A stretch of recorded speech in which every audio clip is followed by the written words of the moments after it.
इस वीडियो में हम लोग बात करेंगे इलेक्शन कमीशन ऑफ इंडिया के द्वारा भेजी गई नोटिस के बारे में। यह नोटिस बीजेपी अध्यक्ष जेपी नड्डा को संबोधित करते हुए बीजेपी को भेजा गया है और कांग्रेस को कांग्रेस के प्रेसिडेंट मल्लिकार्जुन खड़गे को संबोधित करते हुए कांग्रेस पार्टी को भेजा गया है। अब हम बात करेंगे कि इलेक्शन कमीशन ऑफ इंडिया के द्वारा भेजी गई इस नोटिस का क्या मतलब निकलता है और साथ में जानेंगे कि जो मॉडल कोड ऑफ कंडक्ट है इसके उल्लंघन में इससे पहले किन किन लोगों को क्या क्या दंड या सज़ा मिली हुई है।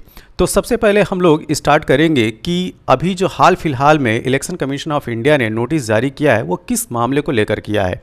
तो जैसा कि हम जानते हैं कि हमारे प्रधानमंत्री नरेंद्र मोदी के द्वारा 21 अप्रैल 2024 को राजस्थान के बांसवाड़ा में एक विवादित स्टेटमेंट दिया गया। वह स्टेटमेंट ये था कि उन्होंने जो है कांग्रेस पे आरोप लगाते हुए कहा है कि कांग्रेस जो है जब सत्ता में आएगी तो ऐसा बात कह रही है कि यह जो है सारी संपत्ति इकट्ठा करके मुस्लिमों में बांट देगी। तो स्टेटमेंट क्या था? तो कांग्रेस आपकी संपत्ति ज़्यादा बच्चे वालों में बांट देगी। बात यहाँ पे केवल यहीं तक सीमित नहीं है, ज़्यादा बच्चे वाले, ठीक। यहाँ पे मुस्लिम जो शब्द है उसका भी इस्तेमाल किया गया है प्रधानमंत्री नरेंद्र मोदी के द्वारा, ठीक। तो ये ऑब्जेक्शन है कांग्रेस पार्टी का और कांग्रेस पार्टी ने जो है इलेक्शन कमीशन ऑफ इंडिया में शिकायत की थी, ठीक। तो चुनाव आयोग में शिकायत किया था इस बात को लेकर। अब उसी कंट्रास्ट में अगर हम लोग बात करें, जो बीजेपी है उसने शिकायत की थी राहुल गांधी की। तो राहुल गांधी का वह क्या स्टेटमेंट था? तो इन्होंने केरल में ये बोला था कि कांग्रेस सत्ता में आई तो एक झटके में गरीबी दूर कर देंगे। तो चलो यार, ये तो बात बहुत अच्छी है कि गरीबी दूर करने की बात है। तो यहाँ पे बीजेपी को जो है ऑब्जेक्शन क्या है? तो यहाँ पे बीजेपी का ऑब्जेक्शन ये है कि हमने अपनी नीतियों से 25 करोड़ लोगों को गरीबी से बाहर निकाला है, ठीक। तो यह जो है दुष्प्रचार कर रहे हैं, भ्रामक प्रचार कर रहे हैं। तो इस वजह से इलेक्शन कमीशन ऑफ इंडिया को जो है इन पे एक्शन लेना चाहिए। तो ये मामला जो है वो केरल का है और यह डेट थी 18 अप्रैल 2024 की। अब हम लोग बात करेंगे कि आखिर इलेक्शन कमीशन ऑफ इंडिया ने इस मामले में कहा क्या है, ठीक है। तो देखिए, दोनों पार्टियों को जो नोटिस जारी हुआ है उसमें पार्टी के जो अध्यक्ष हैं उनके नाम जो है नोटिस गई है, ठीक है।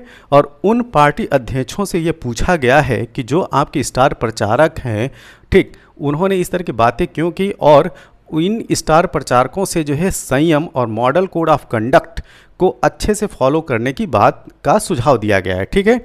तो दोनों नोटिस को देखिए, ये जो है इलेक्शन कमीशन के द्वारा जो है भाजपा को नोटिस भेजा गया है और इस साइड में जो है इलेक्शन कमीशन के द्वारा कांग्रेस को नोटिस भेजा गया है। यहाँ पे अगर आप देखेंगे इलेक्शन कमीशन जो भाजपा को नोटिस भेजी है कि यहाँ से देखिए, you are directed as a president of the national party to bring to the notice to all your star campaigner to set a high standards of political discourse and observe provisions of MCC, मतलब कि model code of conduct in letter and spirit. बिल्कुल same sentence जो है यहाँ पे भी भेजा गया है। यही बात जो है यहाँ पे भी लिखी गई है। क्या? You are also directed as a president of the national party to bring to the notice of all your star campaigners to set high standards of political discourse and observe provision of MCC in letter and spirit।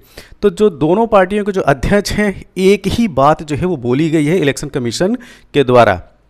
अब बात यह आती है कि दोनों के मामले जो हैं वो अलग अलग हैं।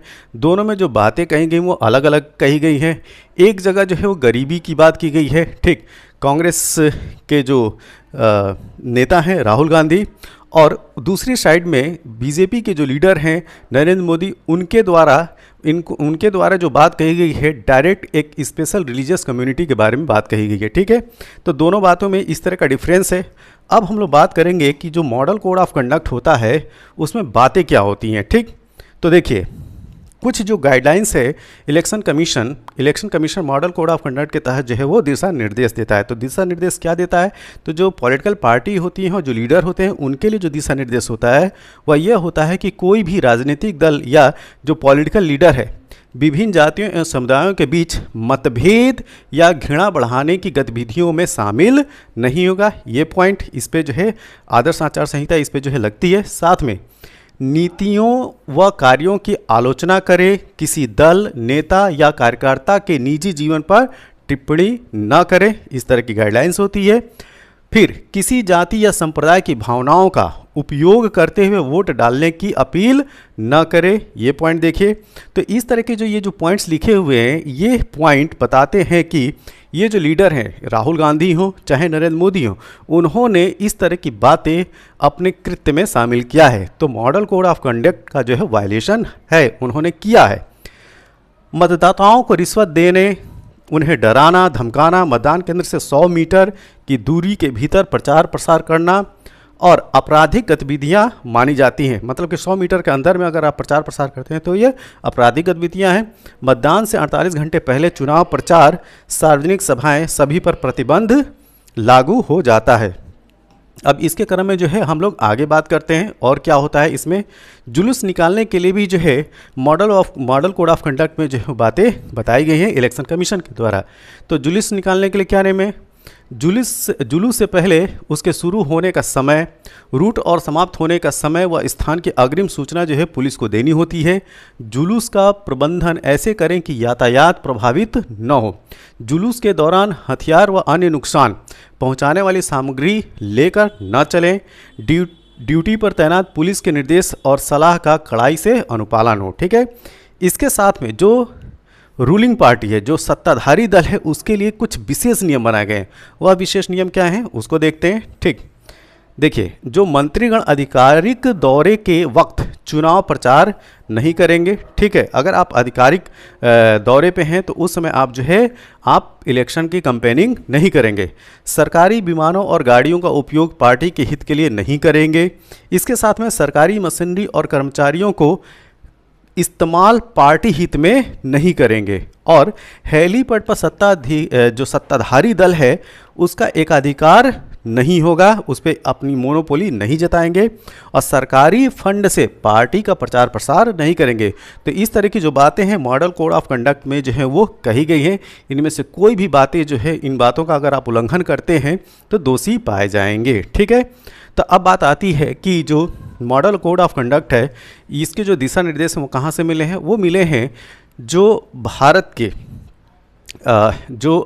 में जो कानून है, लोक प्रतिनिधित्व अधिनियम 1951, ठीक, जो पीपल रिप्रेजेंटेशन एक्ट 1951 है उसके तहत। ठीक है, तो इसमें जो कुछ पॉइंट इंपॉर्टेंट है उसको भी देख लेते हैं। तो यह अधिनियम जो है लोकसभा, राज्यसभा और राज्यों की विधानसभा, विधान परिषद के चुनाव के नियम और सदनों की सदस्यता के लिए योग्यता और अयोग्यता की तय करता है। ठीक है, कौन योग्य होगा कौन अयोग्य होगा उसकी बात जो है PRA, पीपल रिप्रेजेंटेशन एक्ट 1951 में कही गई है। तो जो लोक प्रतिनिधित्व अधिनियम है 1951, उसमें है क्या, देखिए, चुनाव में भ्रष्ट आचरण करने वाले, क्रिमिनल एक्टिविटी करने वाले और विवादित भाषण देने वाले और सभी प्रकार के विवादों पर फैसला लेता है। ठीक है, तो अगर इस तरह की एक्टिविटी है तो वह एक्शन होगा किसके तहत होगा, वह होगा PRA 1951 के तहत, पीपल रिप्रेजेंटेशन एक्ट 1951 के तहत। तो अगर इस तरह की बातें देखने को मिल रही हैं, भ्रष्ट आचरण है, क्रिमिनल एक्टिविटी है या विवादित अगर आप भाषण देते हैं तो एक्शन इसके थ्रू होगा। ठीक है, अब हम बात करते हैं कि इसकी शुरुआत जो है वो होती कैसे है, या ये कहा जाए कि ये जो एक्ट है वो आता कैसे है। तो जैसा कि हम जानते हैं कि भारत के प्रथम जो कानून मंत्री थे वो डॉक्टर भीमराव अंबेडकर थे। तो उन्हीं के द्वारा जो है यह लाया गया था। कैसे लाया गया था, तो देश के पहले कानून मंत्री डॉक्टर BR अम्बेडकर ने संसद में पेश किया था इसको। और यह अधिनियम पहले चुनाव से पहले, ठीक है, जो पहला चुनाव था, ठीक, जो 1951-52 में हुआ था, उससे पहले ही भारतीय संविधान के अनुच्छेद 327 के तहत लागू किया गया था। ठीक है, तो आर्टिकल 327 के तहत इस बात को जो है लागू किया गया था जब भारत में पहला लोकसभा चुनाव नहीं हुआ था। और किसके द्वारा लाया गया था, ये याद रखिए, भीमराव अंबेडकर के द्वारा। अब हम लोग बात करेंगे कि इस एक्ट के द्वारा, ठीक, इस कानून के तहत अब तक जो है क्या क्या इतिहास में एक्शन लिया गया है। ठीक है, तो सबसे जो इम्पॉर्टेंट केस आता है 1975 का। ठीक है, 1975 का वह टाइम होता है जिस समय भारत की प्रधानमंत्री इंदिरा गांधी होती हैं। तो एक्शन क्या लिया जाता है, तो ये देखिए, इलाहाबाद उच्च न्यायालय, जो इलाहाबाद हाई कोर्ट है, उस समय की जो प्रधानमंत्री होती इंदिरा गांधी को अपने चुनाव अभियान के लिए सरकारी मशीन, अभी हम लोगों ने मॉडल कोड ऑफ कंडक्ट में देखा ना, सरकारी मशीनरी का उपयोग नहीं करना होता है, तो अपने चुनाव अभियान के लिए सरकारी मशीनरी के दुरुपयोग के आरोप में दोषी पाया था और अदालत ने रायबरेली से उनके चुनाव को अमान्य घोषित कर दिया था और उन पर 6 साल तक चुनाव लड़ने पर प्रतिबंध लगा दिया था। यह थी पावर उस समय की, ठीक है। तो हाईकोर्ट ने इस तरह का एक्शन लिया था कब? 1975 में इंदिरा गांधी के ऊपर, ठीक। और उन्होंने क्या किया था? मॉडल कोड ऑफ कंडक्ट का जो है वायलेशन किया था और क्या किया था? उन्होंने सरकारी मशीनरी का दुरुपयोग किया था, ठीक है।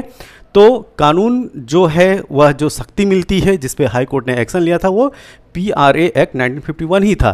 अब 2006 की बात करते हैं। तो 2006 में सोनिया गांधी ने सांसद रहते हुए लाभ का पद लिया था, मतलब कि ऑफिस ऑफ प्रॉफिट जो है उसका जो है उपयोग किया था और इस कारण से उनको जो है लोकसभा की सदस्यता से इस्तीफा देना पड़ा था। ये 2006 का केस है सोनिया गांधी के रेफरेंस में।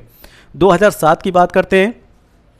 उमलेश यादव, ठीक, उत्तर प्रदेश की बिसौली से विधायक होते हैं, ठीक। अपने चुनाव खर्च को छुपाने की वजह से इलेक्शन कमीशन ने ये एक्शन लिया था कि उनको 3 साल के लिए अयोग्य घोषित कर दिया था, ठीक है। कितने साल के लिए? 3 साल के लिए अयोग्य घोषित कर दिया था, ये चुनाव लड़ ही नहीं सकते, ठीक। 2014 का केस देखते हैं। 2014 में जयललिता के खिलाफ आय से अधिक संपत्ति के मामले में अयोग्य घोषित होने वाली पहली मुख्यमंत्री बनी थी, ठीक है। तो अगर आपसे कोई पूछे कि पहली मुख्यमंत्री जिनको आय से अधिक संपत्ति रखने के मामले में दोषी ठहराया गया था, तो ये थी जयललिता। 2015 का केस देखते हैं। 2015 में क्या होता है? 2015 में उत्तर प्रदेश के 2 विधायक, कौन? बजरंग बहादुर सिंह और उमा शंकर सिंह को सरकारी ठेके लेने के कारण अयोग्य घोषित किया गया था, ठीक है। तो सरकारी ठेके लेने के कारण जो है 2015 में उत्तर प्रदेश के 2 विधायक, कौन?